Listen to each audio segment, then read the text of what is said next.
ஸ்ரீ குருப்யோ நமஹ. தெய்வத்தின் குரல் இரண்டாம் பகுதி 75வது தலைப்பு. கிருஹஸ்தாசிரமம் என்ற இல்லறம். இல்லறத்தான் இல்லாள்.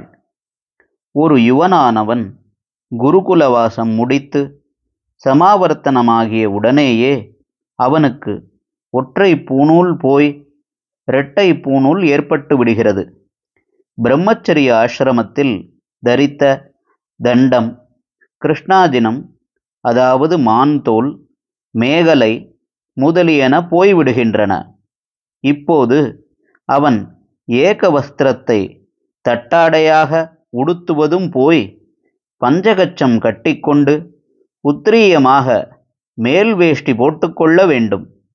பிரம்மச்சரியத்தில் போக்கியம் உதவாது என்று ஒதுக்கின சந்தனம், குண்டலம், புஷ்பம், புருஷர்களும் சிகையில் புஷ்பம் தரிப்பதுண்டு. பாதரக்ஷை முதலிய அலங்கார வஸ்துக்களையும் சௌக்கிய சாதனங்களையும் அணிந்து கொண்டு மைகூட இட்டுக்கொண்டு குடை பிடித்து கொண்டு போய் அவன் ராஜாவிடமோ ராஜ பிரதிநிதியிடமோ தன் வித்யையையும் சுத்த பிரம்மச்சரியத்தையும் நிரூபித்துவிட்டு மேற்கொண்டு கல்யாணத்துக்கு வேண்டிய திரவியத்தை தானமாக பெற வேண்டும். இது சாஸ்திரத்தில் சொன்னபடியாகும். கல்யாணம் செய்து கொள்ள இருக்கிற ஒரு யுவன் அதற்காகவே தானம் வாங்க வேண்டுமென்று சாஸ்திரத்தில் சொல்லியிருப்பதிலிருந்தே கல்யாண செலவு பிள்ளை வீட்டுக்காரனுடையதுதான் என்று அழுத்தமாக தெரிகிறதல்லவா? இன்னொன்றும் தெரிகிறது.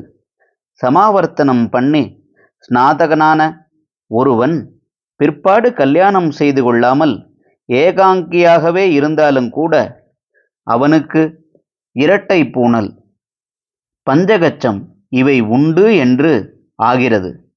வேஷ்டி நுனி தெரியாமல் கொசுவிச் சொருகுவதால் ஒருவனின் சக்தி காப்பாற்றப்படுகிறது.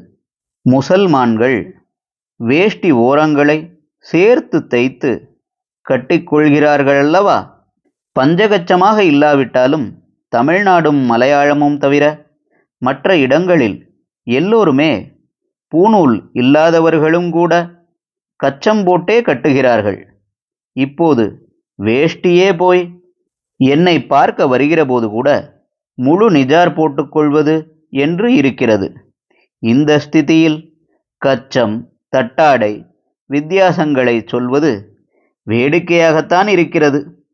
இப்போது குருகுலவாசம், பிறகு சமாவர்த்தனம், கங்கை யாத்திரை முதலியன எதுவும் இல்லாவிட்டாலும் பெண் வீட்டுக்காரனிடமிருந்து வசூல் செய்வதற்கு இன்னொரு ஐட்டமாக பரதேசி கோலம் என்று ஒன்றை வைத்து குடை, பாதரக்ஷை, வாக்கிங் ஸ்டிக் எல்லாம் வாங்கித்தர வைக்கிறோம்.